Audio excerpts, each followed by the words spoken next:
not in the wintertime because it's lower in the horizon. And you would see the sun come down. It's still at the highest at noonday, but in order to achieve your circular path on a flat disk, the sun's path over the horizon would still be curved. It is curved, but not dipping down. Like The way you're describing it, the way it curves is curving over spherical Earth. That's not how a circle goes over a flat disk. That's how it goes around a spherical planet. Higher to lower is a curve.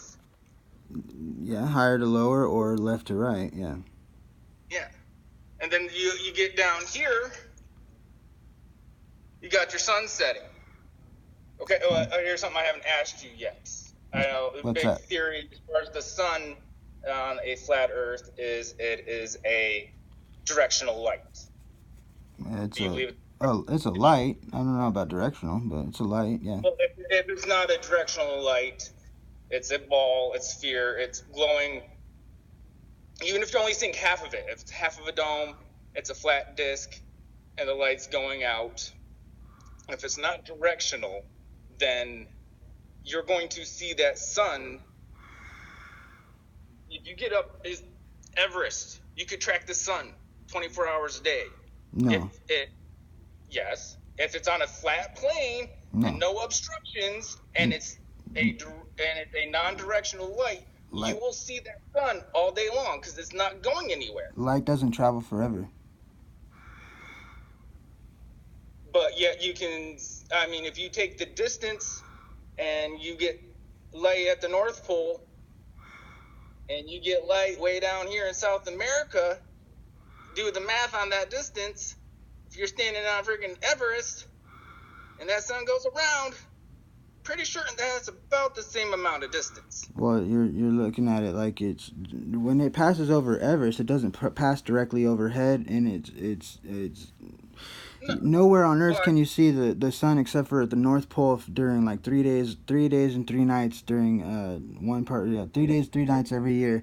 That you can see the sun never set if you're at the north, like in the north area. But other than that, there's no place that you can see the sun for night and day. If it was a flat Earth on top of Mount Everest, you could.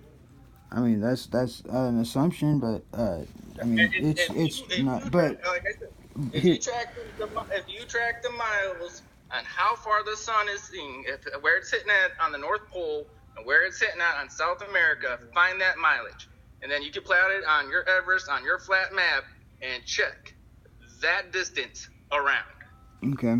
Well, if you like distances, do you believe NASA? That's neither here nor there. Well, no, it is because what you basically you're trying to assume that light travels forever, or you're trying to assume that the sun is big enough and bright enough to be seen from Everest for a 24-hour period if the Earth was flat. So I'm asking you to verify where you're getting your, because that information stems from NASA, light traveling forever, and the sun being so massive that it can be seen, that it would be able to be seen on the Earth if it was flat for everywhere. So you can call the people in North America, in the North Pole that live up there in Greenland. Mm-hmm. Ask them if they can see the sun. There's nobody lives up in the North Pole. You can call the people at the very tip of Chile and see if they see the sun. No one's allowed to go to the North Pole, bud. No one's allowed to go to the North Pole? Nope. Now, at North Pole or South Pole? No. There's an Antarctic treaty. There's an Antarctic treaty for. North Pole is different than Antarctica. I know that, but the North Pole also has a treaty in place where it's militarily guarded. You can't go there. Look for any. There's okay. People that live there. Okay. Well, look for video. Look for video. You will be the first one I've ever heard to say there's a treaty for the North Pole. I'm the first one. About the one for Antarctica, which is open to anybody who has territory of that land of all the multiple countries. You fill out the paperwork, you can go there. You can go online and book a flight now and go there. No, you can't explore. you can't explore everywhere on your own. You can pay like $100,000 to get one plane ticket to go to specified areas in Antarctica, and there's nothing that you can do to go to the North Pole. There's no way you can go. There's no way you can go to the North Pole. There's only one person that has claimed to actually have been to the North Pole, and his wife called him a hoaxer and said that he lied. Okay, but you don't believe the people that live there. There is nobody that lives there that we've talked to. You need to learn how to speak the language. There's people that live there. Who? Not directly at the North Pole, but in Greenland, there's people that live in Okay, Greenland. Greenland's not what we're talking about. We're talking about the North Pole. That's a massive. It's a massive distance difference. They're on the outer edge of Greenland. Yes, the North Pole's further inland. Way, and it's not land. It's ice. It's water. It's not in land anywhere. Correct.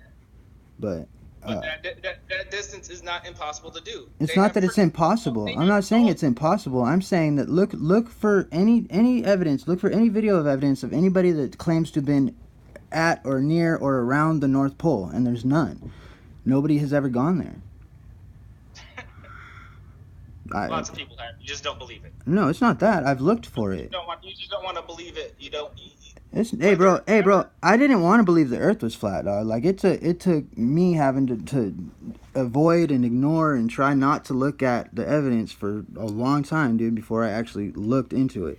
Everything that I'm going to tell you, I have looked into. I'm not going to speak out of my ass because I know everything that I say will be criticized and will be picked apart. Believe me, everything that I'm telling you, I have looked into. And the reason that you can't tell me who lives there, or you can't show me a specific site or a specific source to cite that has any video evidence of them actually saying that they've even been there, is because you haven't looked into it, and there is none. Like, if you were to look into it, you would know that there's nobody that's been to the North Pole or even claims to be the North Pole, especially within the past, like, 40 years. So the people that go up there with cameras. Who? And record and do. Let's not be general. Let's be specific. Who are you talking about that went up there with cameras? Photographers. Who? I'm talking about. Photographers go up there. I don't know specific photographer. There's dozens of photographers out there. Anybody can go there. Okay. No. Okay. What source do you have that there is a treaty that you can't go to the North Pole? There is no. My source is there is nobody that even claims to have gone up there. That's not a source. Well, yeah, there's a lack of source. There is no source because no one's done it. If someone had done it or if people were doing it, there would be plenty of video evidence of it. Don't you think the North Pole would be a hell of a freaking vacation spot? No, most people don't. Santa Claus supposedly lives there, dude. There would be people taking their kids to go see where Santa lived. There would be people having reindeer. There would be Santa Clauses up the yin yang up there trying to make money off of the whole deal. There's nothing like that. Nothing. Yeah, no one's gonna want to go up there for a vacation. Why not? They do. There are some vacation locations up there, not directly at the North Pole, but some people do vacation up there, but nowhere around it. Because there's nothing out there. There's nothing spectacular to see. It's okay. I was watching the stars go. The North Pole, you would think that would be something spectacular to see. This is the North Pole. This is a historic place. It's very open snow. It's the North Pole. It doesn't have to be specific. Dude, the Grand Canyon's a freaking piece of dirt the water ran through, but people go and visit it because it's something to see.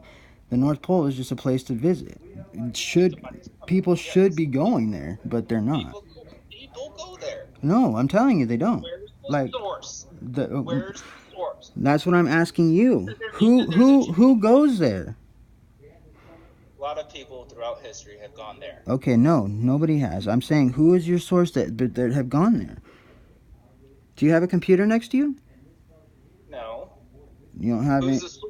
Who's the source? Who's the legal source? You said there's a treaty that says no one can go there. I don't remember the name of the treaty, but yeah, no, it's military guard. I know that the Antarctic Treaty is the Antarctic Treaty. I'm not sure what the name of the North Pole Treaty is. Might want to double check on that one.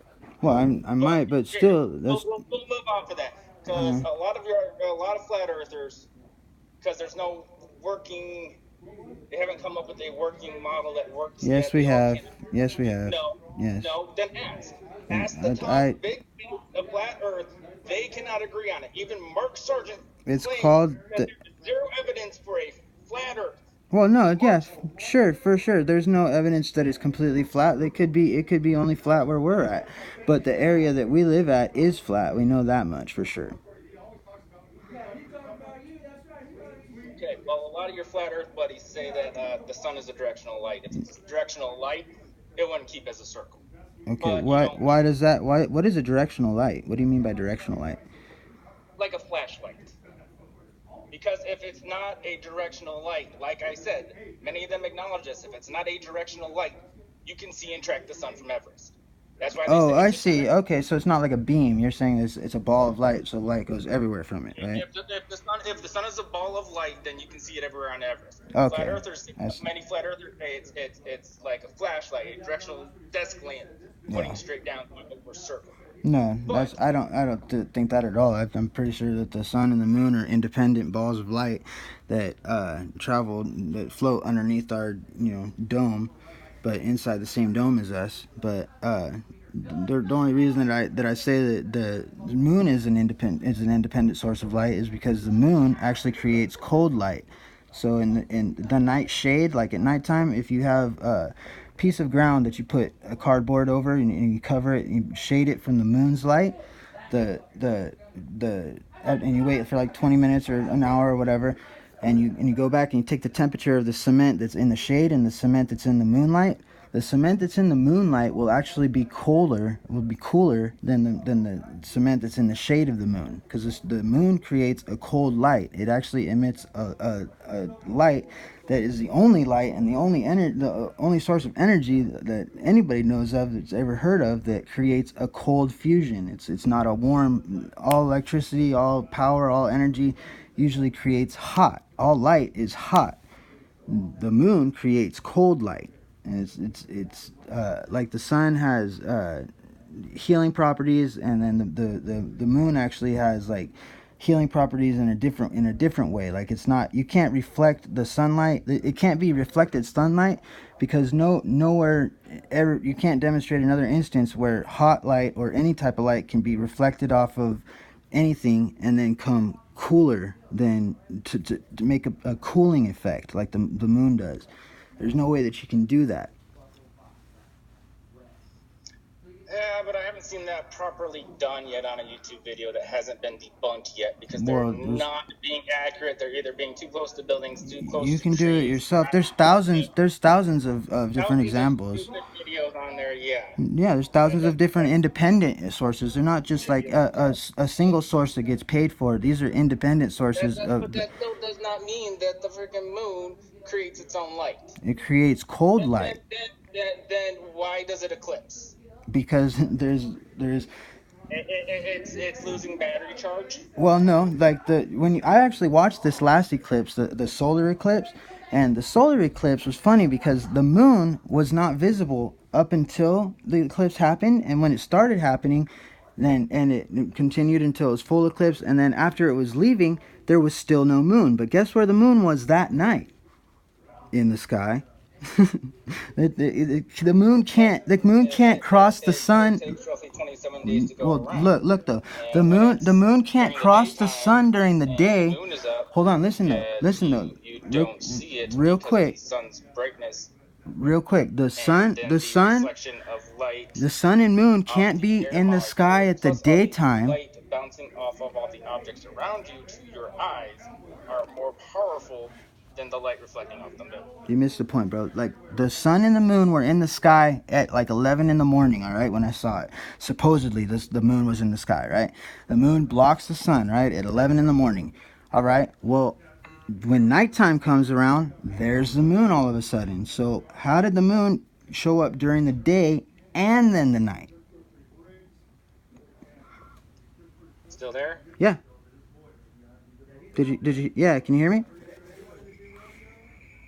Hello. Yo. Can you hear me? I can hear you now, yeah. Oh, okay. Yeah. I can't see you now, but How did the sun and the moon end up at 11 o'clock in the morning? How are they in the sky during the daytime? And then when nighttime comes around, all of a sudden the moon is right back where it should be.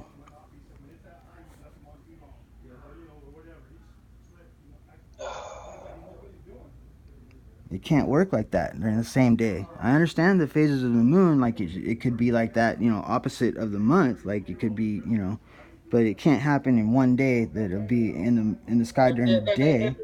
I wasn't talking about the solar eclipse. I'm talking about lunar eclipse when the sun when the Earth eclipse, and you have a full moon, you have no moon, Yeah, you have slivers of the moon. Yeah. What causes that? That creates its own light. That I can't. Is it like LED light that it only lights up at certain portions? Well, that's as like best a battery if it's generating its own light, how does it specifically light up only a certain area but not the rest? That's beyond me. I've never been to the moon. I couldn't tell you that exactly. Like I don't know how the moon. I don't even know what the moon is, but no one does. So it must be magic. Well, I mean, everything's magic until you understand it. Electricity's magic still. People that know how to build TVs, they know how to put the components together, but nobody can explain to you how electricity makes a picture transfer from one mechanism to another. They can only tell you where to put the nodes and where to put the capacitors. Nobody can explain to you the magic of electricity and how they manipulate it. No one can. So there's a lot of magic in the world that people don't even think about as magic. TVs just magically poop themselves out. No, not at all. But the people making them, but the people making them only know how to put them together. There's no. You need to do a little research. You can pick up the manual and read and learn how to do it. I've done that. It tells you where to put what. It doesn't tell you why it does that. No one can explain that.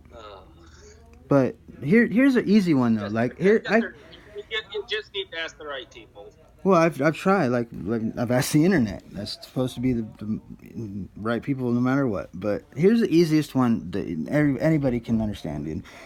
When you're looking at the sun at nighttime, right, and you're not using any optics, you're not using any zoom, you're just looking with your bare eyes, right? You can see the face of the moon, right? Yes. Yeah, the craters make up the face of the moon, and we know what those craters look like because of the moon landing videos, right? We know what the craters look like because we can see them with our eyes, yes. Okay, and the moon landing videos did show them, right?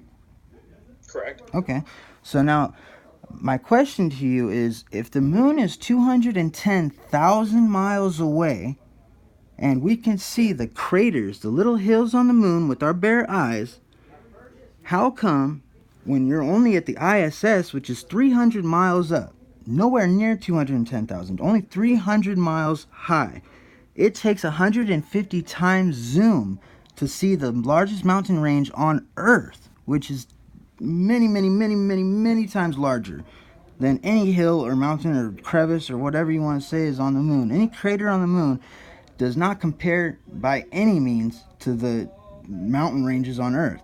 But we could, when you're in the ISS live feed, without any zoom, when it's doing the 24/7 live feed, you can't make out even a continent. It's so far away. All you can see is clouds and water. So how is it that we can see those hills? Because you have light and atmosphere around it, where the moon does not have atmosphere around it. It does not have clouds around it. Okay, but when it's nothing but the gray rock and light casting shadows on it. That's fine. You have a lot more play going on with the planet Earth than you do. That's fine. When they were on their way to the moon, they showed the blue marble shot of the only real picture that we have of Earth, and NASA even admits that. The blue marble shot when they were halfway to the moon, they turned around and they took a picture, and it looked like the Earth was super small in their window, like a tiny, little small ass Earth all the way halfway to the moon. Well, you couldn't make out anything there, and that's only halfway to the moon. There's no way you can make out a mountain range on that picture. You can't make out anything from that picture. So how is it that with our bare eyes and seeing twice as far, at least, that we can make out very clearly? We can make out those craters very clearly with our eyeballs. How is that? again, it's just gray and shadows and the light reflecting off of it. And there's no atmosphere and there's no clouds. You take all that away from Earth, you'll see that stuff. Well, even if you take away the clouds from the blue marble picture, man, even if you could see through the clouds. There was no clouds on parts of it, and there's no way you can make out a mountain range. That affirms the spherical Earth over the flat Earth a lot more, due to the fact of people wanting to argue about the distance of the sun and the sun rays coming straight, and then depending at which part of the Earth you're looking at, as far as which satellite you're looking at, depending on where the shadow is being cast. That still doesn't mean... It depends on the quality of camera, the distance of the camera, where it's zoomed in at, where the sun's location at. I'm talking about with your bare eyes. You can see the craters on the moon with your bare eyes. No optics involved. Correct. So we're able to see... different being out there than the friggin' Earth. Well, can you show me another example?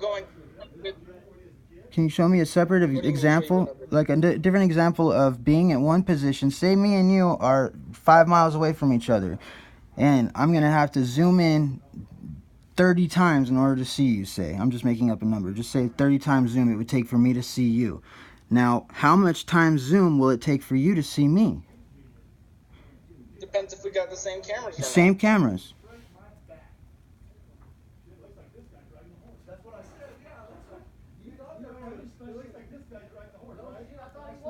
Using the same cameras. We're both using P900s, and it takes me 30 times zoom in order to see you. How much zoom is it going to take for you to see me?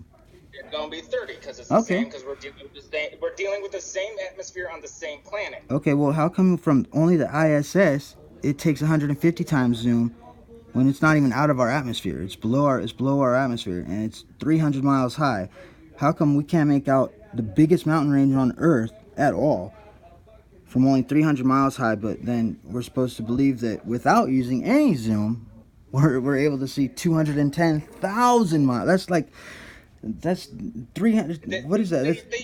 They use such a powerful zoom to get the best and most clear picture. No, I'm talking about our bare eyes to the moon, and then from the ISS, their bare eyes can't even make out they can't make out any mountain ranges on Earth.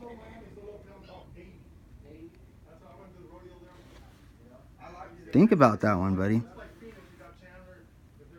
Yeah, the atmosphere, the sunlight. No, there's no atmosphere in between. It's below the ISS is below. It's low Earth orbit. It's only 300 miles high tops. There's still atmosphere there. There's still oxygen and other gases there. Yes, you're looking through it. You're looking through more of it to see the moon. There's nothing out there between the ISS and the moon. Atmosphere. No, between the Earth and the moon. Yes. The same thing that you have to look through a whole bunch more of. Is it more clear at night when the light's not out reflecting off of everything, or is it easier to see during the day when the light's reflecting off of everything? The moon? Yeah. I mean, you can see it during the day and the night, but... But is it as clear during the day as it is at night? Yeah, it's clear. Like if it's lit up. Is it as clear? I mean, yeah, you can still make out the craters. You can still make out the craters. The shadows aren't necessarily black and gray anymore. They're more of a blue. Yeah, you can see the sky through the moon. That's for sure.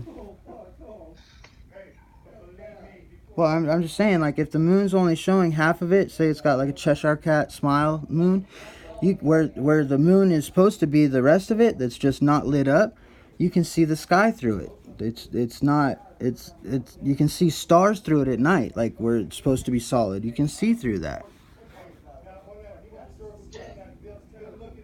More flat Earth nonsense. That's not nonsense. Can you not see that there's blue inside of the craters, or blue where the sky is the same color blue? You can see it where the parts of the missing moon are. It's not like a black shadow. It's the blue of the sky. It's blue because of the atmosphere. Well, it should be a black shadow. At that point in time during the day, because I mean, if it wasn't for the light in the atmosphere during the daylight when the sun's shining, the night that wouldn't work, because then it would be black and the shadows would be black. But it's blue, that's where the shadows on the moon are going to be blue, because the light reflecting. And then you're not, because there's no light reflecting in those black areas, because it's shadow, not going to be bouncing back to your eyes is going to pick up the blue of the atmosphere in that area. Okay, that's not making any sense, really, because there should be a black shadow, because shadows are black, they're not blue.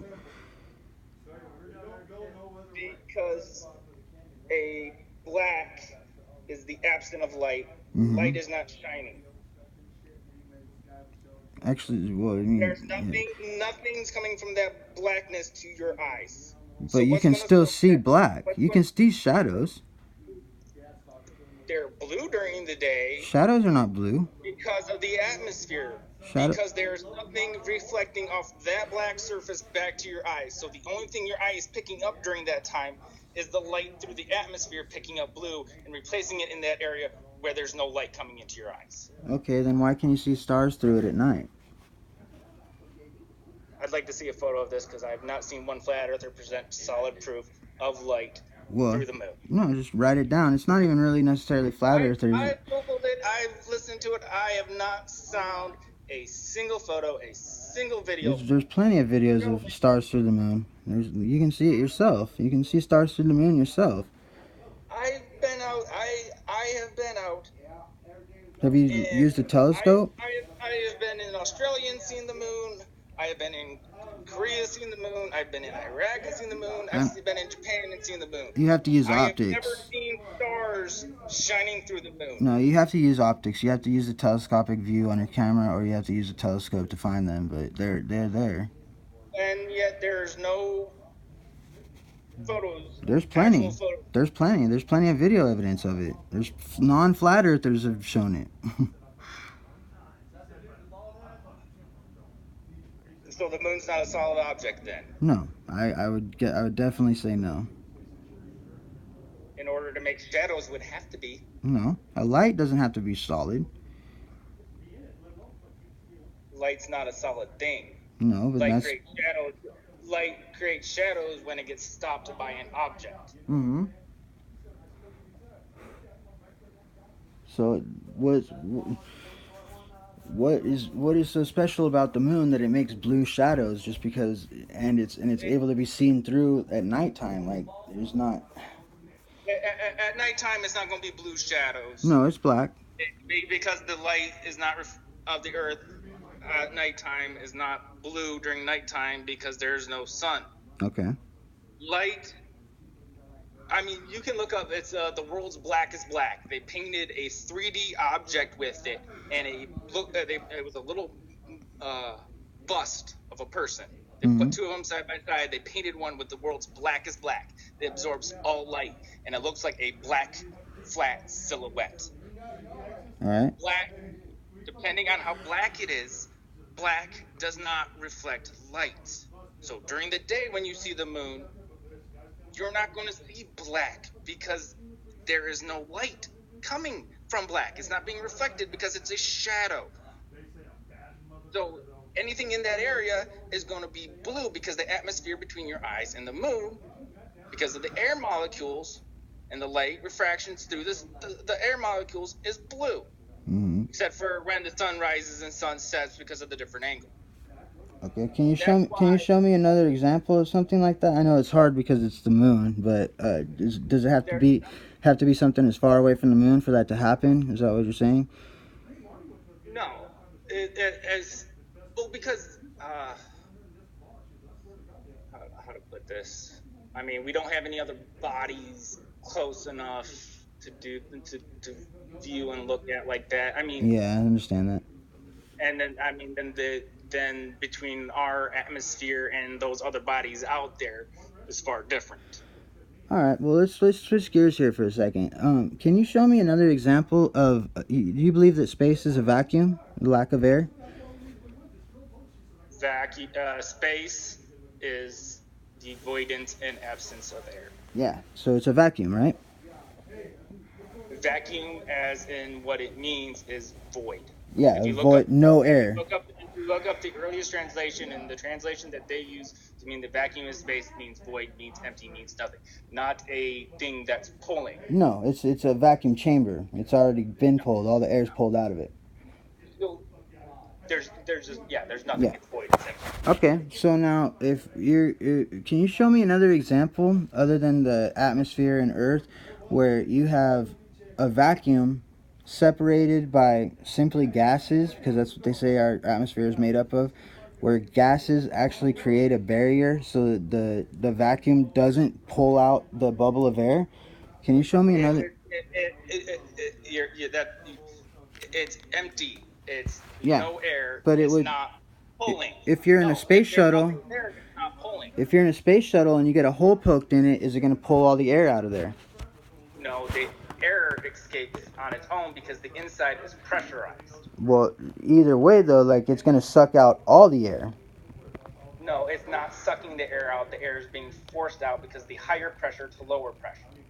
Okay, it's being forced out. Okay, so it's being forced to not be in that area. It's going to be pulled out into the vacuum. The air is pumped into there like into a canister for a paintball gun. It's packed in there really tight and zipped off. And then they got the hole in it. When they get the hole in it, the hole happens because there's nothing out there. The pressure's inside. The ISS is greater than the pressure outside because there is none. Goes to the least resistant direction.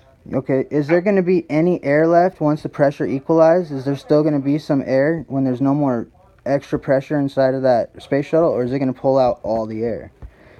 All the... What does a vacuum do? The air is going to disperse everywhere to the least amount... To the vacuum, to space. Correct. It's going to go to the least resistance. That's why it looks like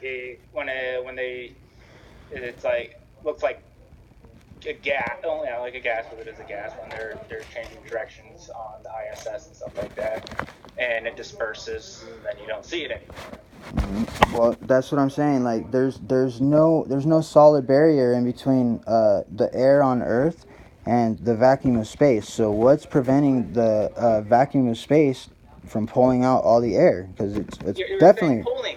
You're saying pulling. Even if there was there's absent. Okay, well, there's air pressure here, right? No. Yes. We have air. If there's air, there's going to be air pressure. No, there's gravity. Well, that's I'm just talking about air pressure. If there's air existing, there's air pressure. Air pressure pushing down because of gravity pulling the air molecules down. Okay, well, the vacuum of space, any other vacuum chamber where there's a void of air, is going to... The vacuum of space. How? Because it is void and empty and there is no pulling. A vacuum chamber has a point in which it pulls the air out. Space does not do that. It just means there is nothing there. Which it will pull out air if there is air. It will pull air into itself. Just like on a space shuttle. It's not pulling. The vacuum of space, by definition, not like a vacuum cleaner, is a vacuum of space means absent, hollow, nothing. There is no pulling. Yes. Well, there is pulling if you introduce air. It's going to pull the air right out of whatever you've got it in. That's high pressure to low pressure. No, even if you have just regular pressure. Say you take a bottle, a plastic bottle, and you close the cap. No, you didn't blow air into it, didn't put any extra air pressure into it. You just close the cap so that there's air in there. And then you take it and you put it in a vacuum chamber. If you were to be able to poke a hole in that, just because it would suck out all the air and it would crumple the soda bottle. It would make it condense down upon itself because it needs to pull out all the air from the bottle. That's just what a vacuum does. A vacuum chamber is different than space. Well, it does the same thing. If there's a void of air... It does not. That's why you're having trouble grasping this. It does not do the same thing. Well, it does in this respect. If there's air, it's going to... That's a vacuum chamber on the planet Earth versus the void and emptiness of space. I'm talking about on a space shuttle. If they had air bubble... happen. Okay, if they had an air bottle, a little water bottle that they filled, that they just closed the bottle top on, and then they held it outside, or they went on a moonwalk, say, and then they poke a hole in it, it's going to suck it into a little as small of a little thing as it can. It's going to make it condense upon itself. As soon as the air doesn't have a barrier in between it and the vacuum, it's going to rush out of that bottle and it's going to make the bottle collapse on itself. No. Well, yeah. That's what NASA says. It's not a disputable point. That's just what happens. It's what a vacuum is. That's why they call it a vacuum. Because a bottle on the moon, you poke a hole into it, the gravity of the moon is strong enough that it would pull it down like Earth pulls everything down towards it. It's not what it's pulling. It's going to pull all the air out. If it's full of water? No, if it's full of air. Because the air inside is higher pressure than what is outside of it. No pressure. It's the air pushing its way out. It is not devoid of space sucking it out. It's high pressure to low pressure. There's not high pressure. It's just a regular pressure. It's just a higher pressure than the void of space. Okay. If you just seal the bottle up, tuck it up to space, and poked a hole into it, it is still a higher pressure inside that bottle than the emptiness of space. Same thing with the atmosphere. No, because of gravity. Well, it doesn't matter about gravity or not. There's still the vacuum to deal with. No, because high pressure to low pressure. Yeah, the high pressure is here. There's a lower pressure out there. Yes. And air wanting to escape, but gravity keeps it here because the Earth has a stronger pull on that barrier of high pressure to low pressure. So you think that gravity is real? Gravity is stronger than the emptiness of space. Okay, so gravity is strong, right? Like it's strong enough to hold all the oceans from being thrown off of the Earth's surface? Correct. Okay, but it's a force, right? Gravity? Down towards the center of the Earth, yes. It creates a force, yeah. Okay, so how is it that force is so strong that it's able to overpower the oceans, all the oceans, from being hurled off the surface of the Earth, but yet a butterfly can fly? Because the way gravity works is gravity pulls on each and every individual molecule. Okay, so gravity only works, it picks and chooses how much it's going to apply to certain objects, right? No, because that's how you get mass. Huh? I have a 500-pound person versus a 200-pound person. The 500-pound person is made up of more molecules. So the pull on that large person is going to be more because there is more for the Earth to pull. Okay, well, if it's a force, like magnetism is another force, right? Correct. Okay, well, if you have a small piece of metal and a large piece of metal, and you go to a very strong magnet, if you hold the large piece of metal a foot away from it and it slowly pulls it until it gets close enough and it snaps it to the magnet, right? If you put a super small piece of metal right where you put the big piece of metal originally, what's going to happen to it? Magnet's a different kind of force than the gravity. Well, force is only explained one way. Like if you're going to apply a force from it, like magnetism or really like every force applies equally from its original, from whatever is drawing it. Like a force can't pick and choose. If there's a force there, everything susceptible to it will be susceptible to it. Magnets are a different force. Magnetic is different than the Earth's gravity. Okay, gravity does not pick and choose. Well, can you cite another force that does what gravity does? The moon. No, a force that only applies a certain amount of pressure depending on its mass or depending on some anything. It could be anything. We don't have anything else on this planet. Like the stupid morons who spill water on a ball. Well, no shit, it's going to run off because the Earth's gravity is stronger than the mass of the ball. Mm-hmm. But what other force, so there is no other force, but gravity is alone in that way. Okay, so why does gravity allow cloud water to fly? when bacteria, if you're going to say it's too small to be affected by gravity, well, bacteria is much, much, much, much, much smaller than any vapor from water, and yet it's still affected by gravity.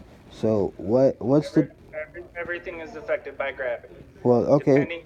Depending on how high up in the atmosphere and how much air pressure is below it, and then you get the cloud sitting above it, it less molecules than all the air below. That's why it sits up there on the atmosphere, because there's more air molecules in between that are less. There's less amount of them underneath, and then when they cool and combine and gain weight, you get rain because the molecules have come together and they fall. But you're acting like water can just sit on air naturally. Depending on how much air is below them, yes. Well, there's no air below it when it starts to evaporate. It's like putting oil on top of water. What happens? The oil settles on the bottom. Okay. What? There's more molecules there than water. Yeah. Now, water has more density than air. Water or gas vapor? Both. Water can be vapor or ice, or it can be solid, liquid, gas. It's heated up and it expands, and they separate. And still, the smallest evaporated drop of water is still going to be more dense than air. That's what you think. That's what I know. It's made up of H2O. That is spread out. It doesn't matter. The molecule the broken down molecule, the molecular weight of it. You like to use density if you take a rock and it ploops in the water, or a piece of wood that's flat and it floats on top of the water. If you take the matter, the H2O molecules, and spread them out, because of heat, they expand and separate. Mm-hmm. So they are taking up a larger surface area than all the air pressure and all the air molecules bunched together underneath it. So it's like a boat. They're not spreading out and being able to float because they're How does water turn into vapor? It gets hot enough. It gets hot enough and the molecules spread apart. Like when it freezes, it tightens up and comes closer together. No, the atoms spread apart. The molecules they're not spreading anywhere. The water is still H2O. It's still made up of 2 parts hydrogen, 1 part oxygen in order to make it. It's not, the molecules don't spread apart. They spread apart. The molecules don't. It's still H2O. It's not now O and then H2 over here. It's H2O, small parts of it.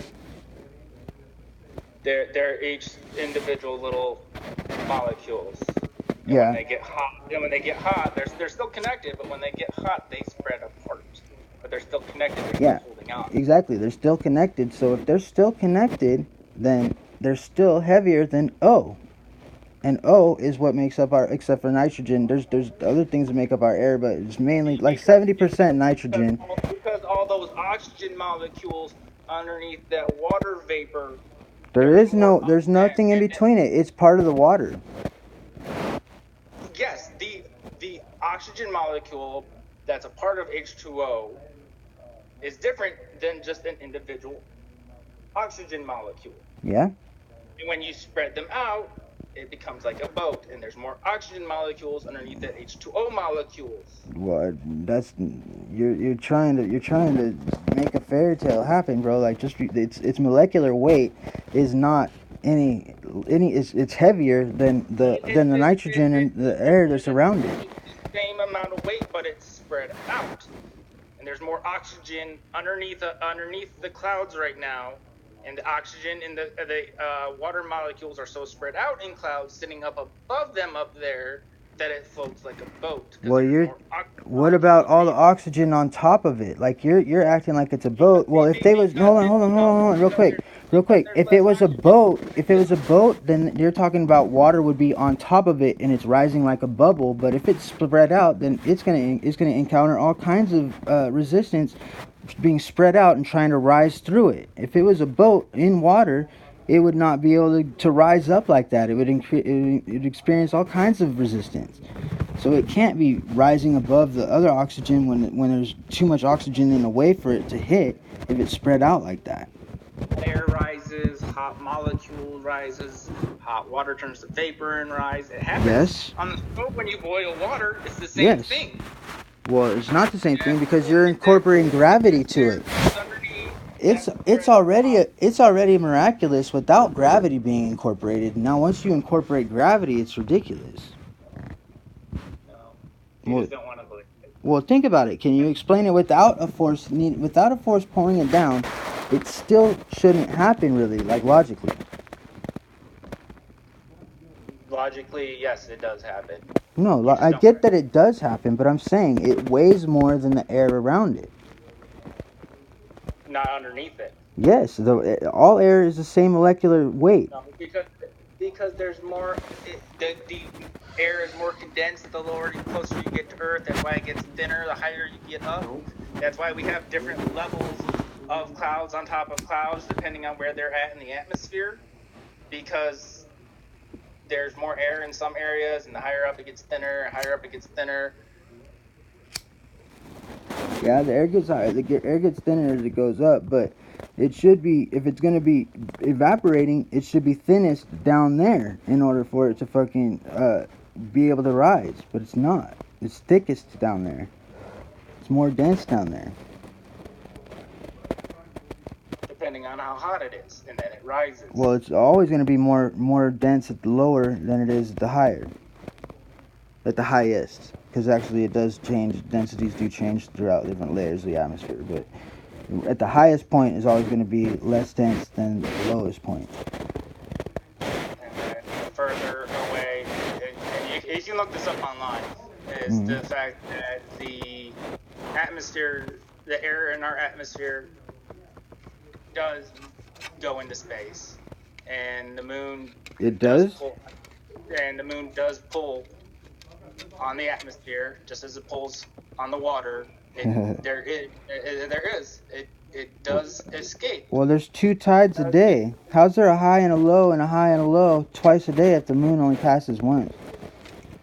Because when it does that, when the moon does that, it pulls water. It has to have more water to fill in that space. Yeah, but how does that second wave come at exactly the same time? We can predict it every day. If it's just a random occurrence from the first wave. I can send you the link to the beautiful video that describes it. But as the water pulls, it thins on the north and on the opposite side, and then it's normal on the other side because there's no pull from gravity. That's why there's a high tide and a low tide twice a day. Well, how come the tide doesn't coincide with the moon being closest?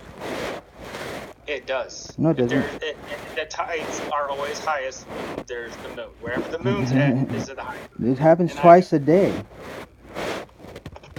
Or four times, really. It happens twice a night. Like,